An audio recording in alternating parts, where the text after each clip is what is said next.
Okay, we were talking about the Twilight Zone. I wanted to ask about The Four of Us Are Dying.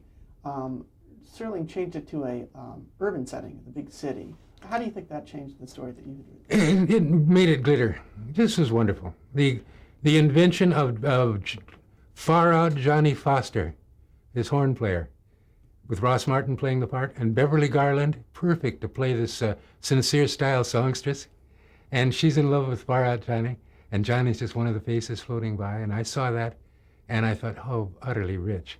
Just recently, I went to a regathering of the stars where they got a bunch of the Twilight Zone stars together for a banquet. There were about 20, 25 of them, big names. And I re-met Beverly there at the Beverly Garland Motel. And we were all being reminded of these shows and of that scene and of her part and of my reaction to her part on that wonderful day in January in 1960. But now, even as we sit here, they are publishing the collected Twilight Zone scripts of Rod Serling in 2 volumes. And they've asked me to write an introduction to it. That's many, many, many, how many years since the 1960? 43, 44 years, 43 years. Now, 43 years ago, he put this thing on the air. I managed to stick with it long enough and soundly enough and be connected with enough of the other writers that I am part of the group of men who ended up writing The Twilight Zone. And now I have been asked to write an introduction to that book. But now thinking, that's how fate deals a hand to you. You got a hand in the game when Rod bought this for you. You got a hand in the game. Now, you could have played that game or not. So you played the game and you sold him another story. Then you held him up and you made him let you write a script to prove you could do it. Then you wrote an original script without a story to start with. You talked Buck out into sort of turning you loose. And then a few more stories or loosely adapted things. And all along, out of 20, 30, 40, 50 ideas that I sincerely presented to Rod Serling, how about a healer, a man with the laying on of hands? No, we've done something, you know, but isn't it a grand gift? And it's like a gift of God to be able to take a person who's sick and dying to touch him and just, he gets well. You know, let's do a story about that. No.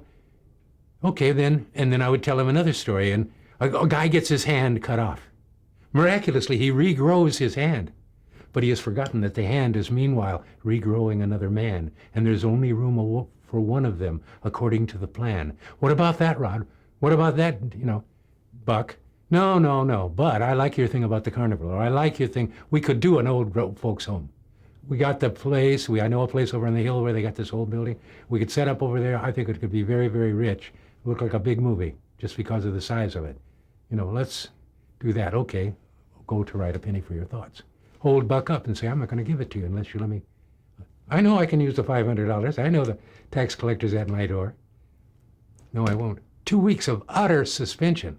His lawyer, Jerry Saltzman, called me in to present me with a contract and a check saying, we have bought the story with an option to have you write a first draft screenplay with a cutoff.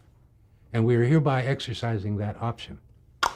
And I took his check and set out to write the screenplay for A Penny for Your Thoughts, which they shot so close to the way it's written as to be utterly amazing. What transformations took place were because they were good ideas that occurred almost on the split moment. For example, at the beginning of A Penny for Your Thoughts, Dick York, or the character, Hector Poole, is hit by a car. And in the relationship with the driver of the car comes to realize that he's hearing voices. He's hearing what the driver thinks. Well, we can't afford to shoot it outside. We got this bank set. We'd like to shoot the whole damn story inside. Meanwhile, a prop guy comes over to Rod Serling with this coin and shows him how it's attached to this thin thread. And this thread leads over to this weight. And you set this up, and that's the place where you throw your money into this box, right? And you pull it out like this. And now you've got this taut string, and you stick this thing in your pocket, right? And you stand there. Be careful you don't turn too far because you'll pull the string out too far. Don't get in too close. But meanwhile, there's a weight holding it taut. And at any appropriate moment, you take the coin, you throw it up like this. It flies through the air. It hits, and it snaps up like that. Snaps upright. How about that? Rod says, yes, do that. And the next thing you know, instead of being hit by a car to be telepathic, he receives this telepathy because of this miraculous situation that is happening here. that balances his being here. You know, some weird thing that thought worked nicely when it was finally done, fixed together in the studio. When I saw it, I really applauded it, although I knew for hell's sake I didn't write it, you know. So you saw that when you were on the set of Penny for Your Thoughts? I saw them shooting that scene where they were throwing the coin in the thing. Yeah, I saw that in the set because by that time I had been invited to the set. What happened was I was invited to the set, so I took advantage of that, and I found that I could get a pass and get Lola and myself to the studio, and we went into the studio and snuck around in corners watching it happen, right? Then finally I saw the director, James Sheldon, and he's a very low-key, very affable, easy to talk to guy who seemed to have lots of time on his hands, standing around. So I went over to him and identified myself to him, and he was very nice to me, couldn't have been sweeter, and turned back to the set, and then suddenly we're all electrified because the doors open, and into the set comes Rod Serling with several people in tow, like a group of people he's shepherding along that are visiting dignitaries, and he's showing them the whole thing. And he comes in and he displays and pantomimes, and he's showing them all, and he's the guide, and he brings them over, and then he sees me and Lola standing there. And as he comes up to me, he turns to the group and he says, and this is George Clayton Johnson, the writer of this absolutely dandy film we're making right now. He says that to these people. And Lola's standing there and I'm hearing there. And I hear you absolutely dandy. And I'm hearing my name. And again, I'm stunned because Rod knows here I'm at this set. And James Sheldon now knows because he's standing over here. And Rod didn't go to James to now he turns and he goes over to show the director these people and to introduce and to the extent he can before he takes them back, and they'll go back to Ohio and explain how marvelous it was to go and visit the studio with Rod and to see these people actually making this movie. And we met the writer and we met the director, and I played part in that little charade the first time I was on the set. And because of the way he treated me, as though of course I deserved to be there, you know, I was like a king on that place. And when he came in, he had to come over to me first before he intruded upon the group. And he did that with such implication that as a writer, I stood outside myself and watched this relationship. And out of that grew as a writer, so that the next time and the few times I would come on the set, I really knew my role on the set. And that I was free to drag the director off in the corner and tell him he's doing it wrong. But I couldn't tell the actor to change something without the director's permission. In fact, I almost got in trouble with Walter Matthau when we were shooting an episode of Route 66 in Virginia City, Nevada, on location where Lola and I went there to watch the director, William Graham, shoot this thing. Comes when Walter Matthau finds out I'm the writer. He comes up to me and he says, there's this line in the play where I say, your chance of getting this to happen is like throwing an 11 the hard way. Now we know that the hard way means they gotta be 2 2s or 2 4s or 2 6s or something. But you can't throw an 11 with 2 6s or anything like that. You throw an 11. So an 11 the hard way is an impossibility, and that's what the line implies. But will the audience out in Podunk get it? I don't think so, says he, no matter how I try to sell it. So what if I were to add the words, of which there ain't no such animal? That would be like trying to throw 11 the hard way, of which there ain't no such animal. And I said, yeah, that punches it home, and it's colloquial, and it shows character, and it's oddball, and I like it. And he says, then where's the director? And I thought, oh my God, he's going over to the director, tell him this goddamn line, say, I tried it with the writer. The writer said it was fine with him. Anyway, it went down okay with William Graham, who let him use that line that way. But anyway, just learning the protocol, learning how it works, so that you know just how to butter the other guy and acknowledge his authority. And in acknowledging his authority, doing the as if, you know, you may go from being a very dominant person, Arnold Schwarzenegger, to becoming a very subservient person, the robot taking the orders. Yes, sir, I will do that. I'll come in the door this way. For a penny for your thoughts, can you tell me what the inspiration was for that story, for you writing that?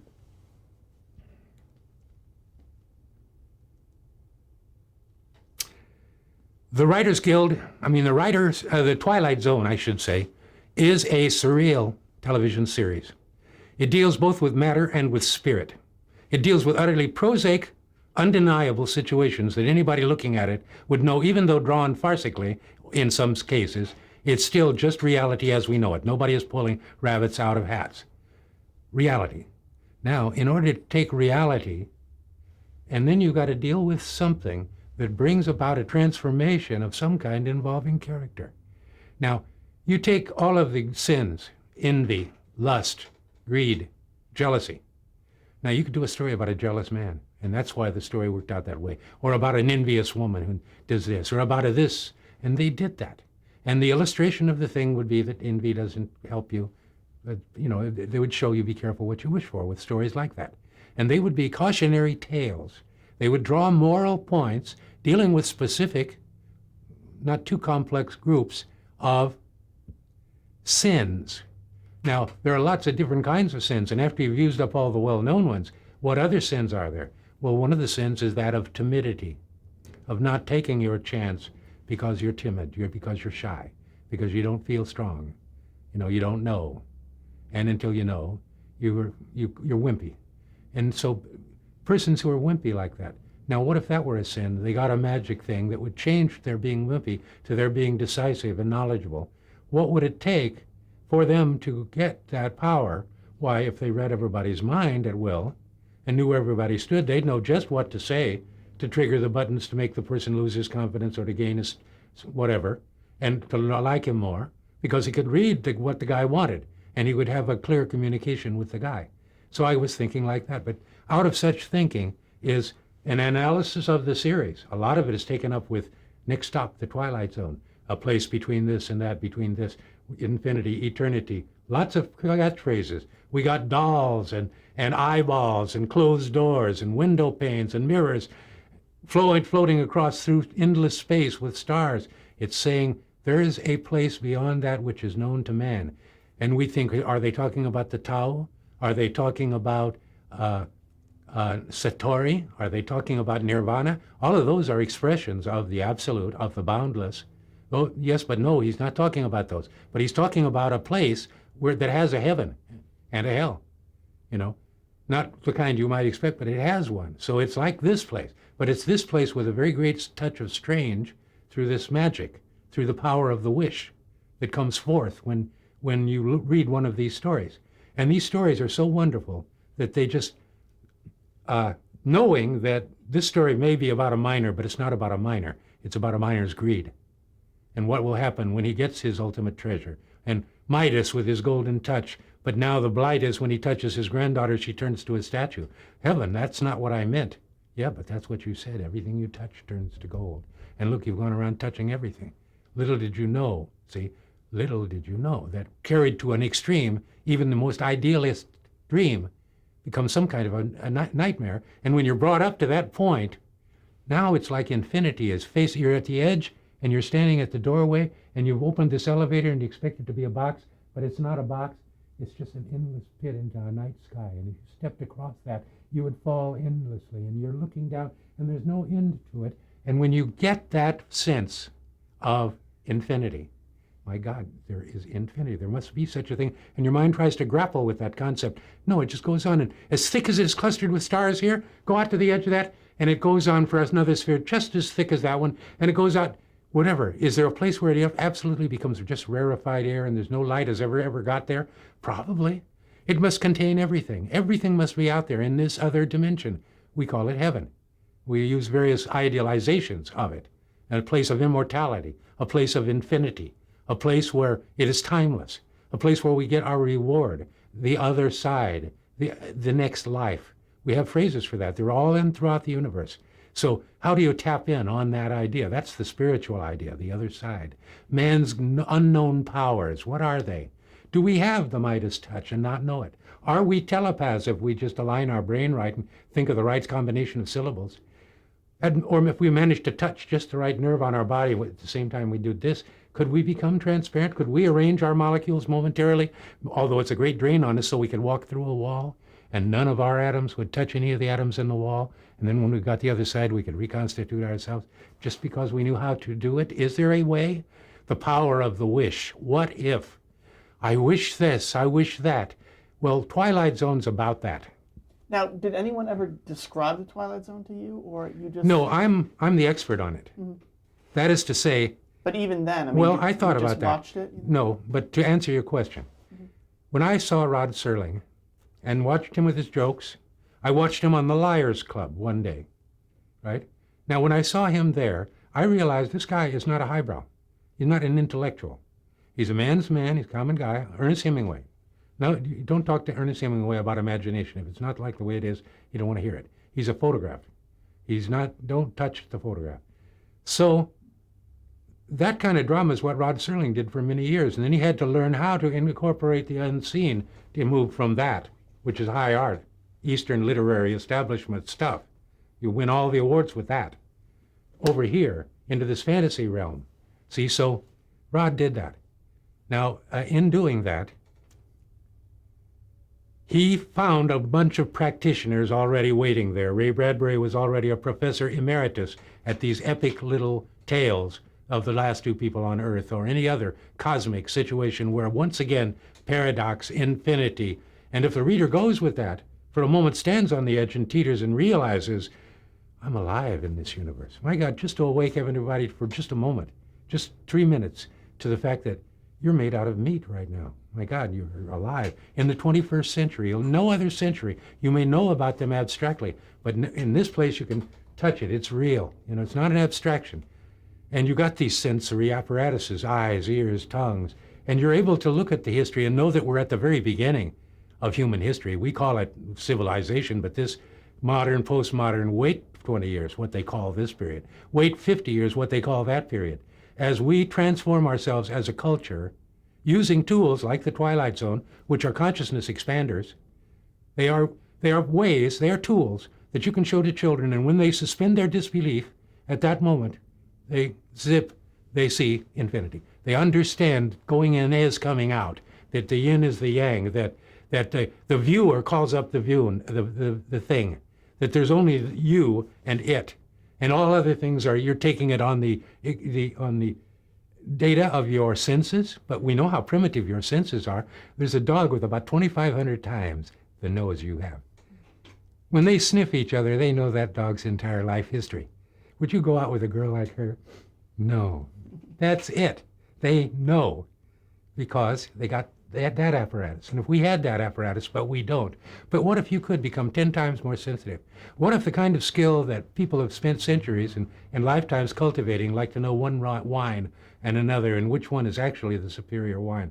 And there are people who profess to know that because they have evolved the taste buds to discriminate those little acrid elements that where only a minute part in a billion, and you can still taste it or smell it. So you think all these people that surrounded Serling influenced really what the style They was? were the bright ones. Charles Beaumont, in a mysterious way, would have hinted a lot at what I've talked about. I think he understood it and could articulate it. Matheson couldn't.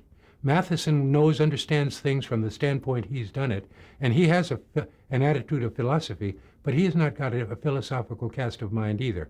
To sit and talk with Matheson about photons, how do they know they are?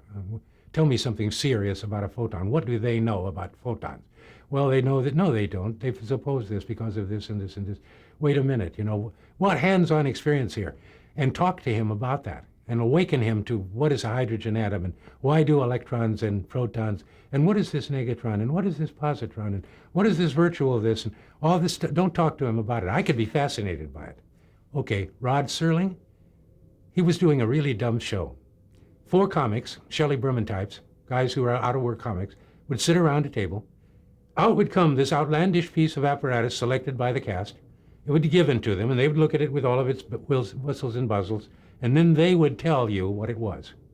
And each one of them would have a different story. This is how they phalange cows. Yeah, this thing here and this, and then they tell you about phalanging cows, how they do that in the Old West. You didn't know that? No. And there were some convincing stories. And then an audience, studio audience, would applaud on which one of them had told the best story, with Rod Serling being the moderator. So he does this show. So I see the show a couple of times.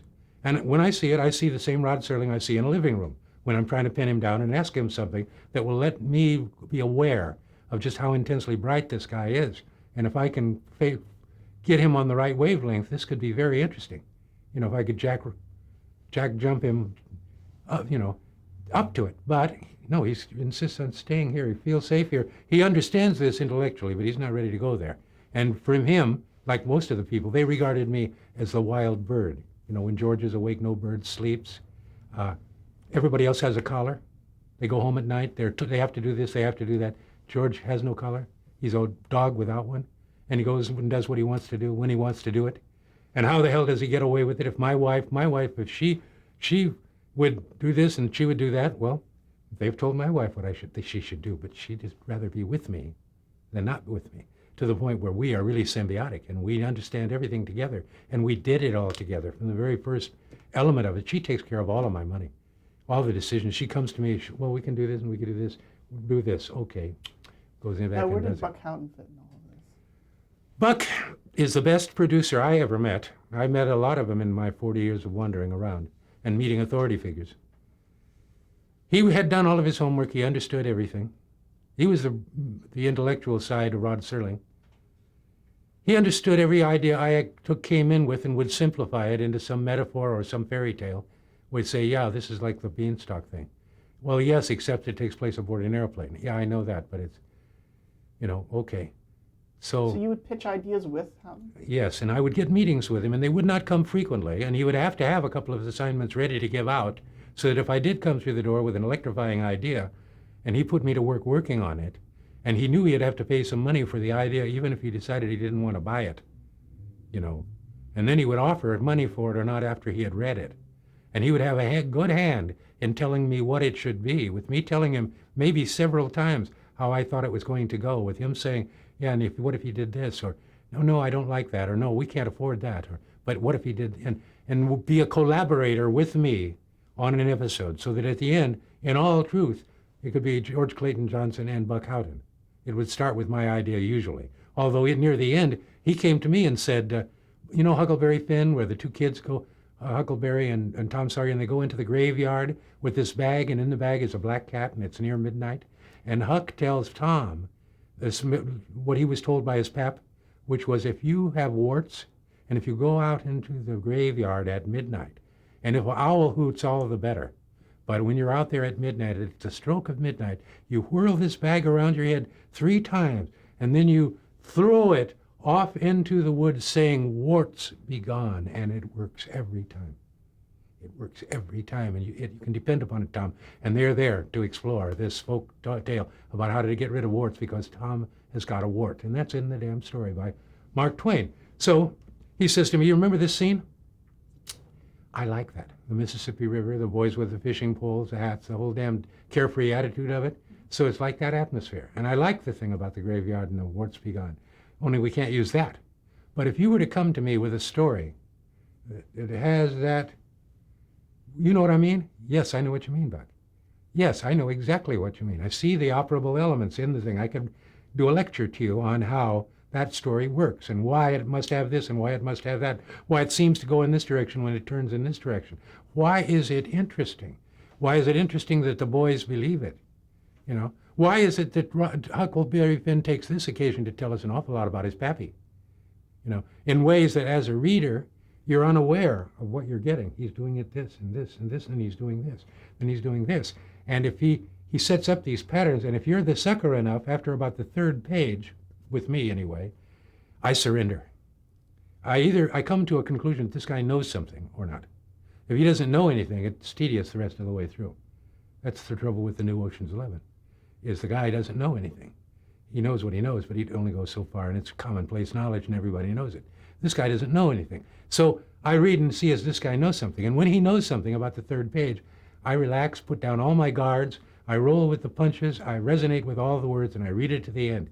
And if it delivers at the end with some piece of wisdom that I've been digging for.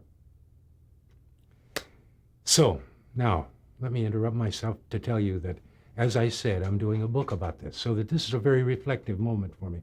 I'm dashing forward and backwards, trying to resume the past and not get lost in it, so that I can zoom to the future, and thinking about the Twilight Zone and my role in it, and the fact that these scripts of Rod Serling's are about to be published. Right now, this 2003, probably sometime this year. And when they do, it will be a stupendous event because they've never been published this way before. And the whole world has been interested in this show forever, and it's getting only more intense. Books of scripts out, CDs, LCDs, everything you can think of, they have them out now. I've been interviewed dozens and dozens of times about the Twilight Zone. I've lectured and talked about it for years and years, 20 years.